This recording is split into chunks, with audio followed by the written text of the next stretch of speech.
Bonjour, je suis Jamal Berber, je suis depuis le début du collectif Debout l'Algérie qui a contribué au Hirak parisien depuis l'origine.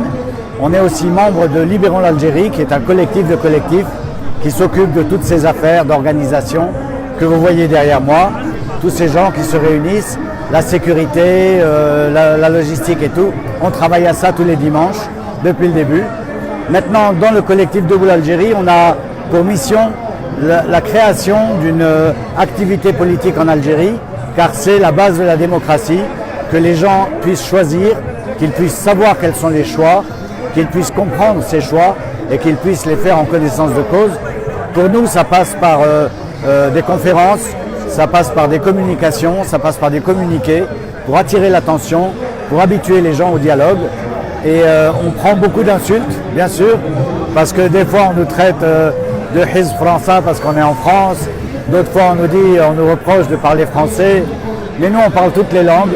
On est amazigh et arabe et français et anglais aussi.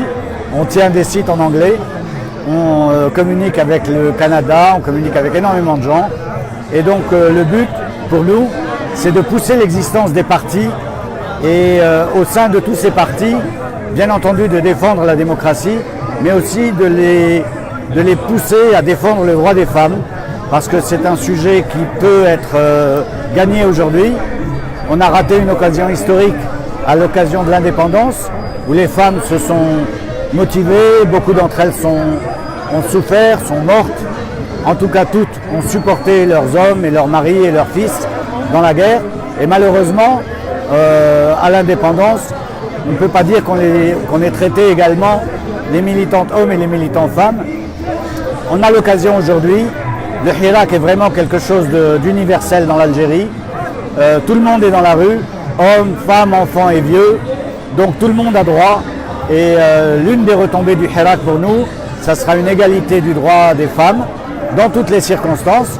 Et puis bien entendu, les lois individuelles restent libres, la liberté de conscience, celui qui voudra suivre telle ou telle méthode la suivra, mais la loi doit permettre l'égalité de tous et nous y parviendrons par le dialogue avec les partis, avec les démocrates, y compris le dialogue avec des gens plutôt islamistes ou d'autres. Voilà.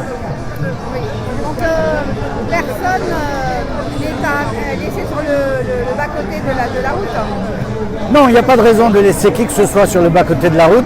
C'est encore difficile à accepter actuellement, mais les gens qui sont dans le FLN sont des Algériens, resteront des Algériens. Ils ont tout à fait le droit d'évoluer dans leur avis, dans leur opinion. Les gens qui sont au RCD, c'est la même chose. Les gens qui sont islamistes, c'est la même chose. Tout le monde reste algérien, a le droit de vote. Il n'y a aucune raison d'exclure quelqu'un. Maintenant, il est aussi vrai que lorsque vous êtes très marqué par 20 ans de participation à un système, il est aussi logique que pendant quelque temps, vous quittiez la scène. Et si vous avez fait des choses pas catholiques, bon, même pas musulmanes, eh ben c'est aussi normal que vous soyez poursuivi. Mais il n'y a aucune raison d'éliminer personne. Il y a même des séparatistes en Algérie, et ça c'est difficile de les mettre dans le jeu républicain. C'est difficile de dire vous allez participer aux élections, mais il ne tient qu'à eux.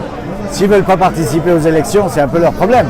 Mais tous ceux qui veulent participer aux élections, tous ceux qui veulent l'alternance par les urnes, c'est-à-dire que la majorité gagne, avec le garantie du respect de la minorité. C'est ça le point clé.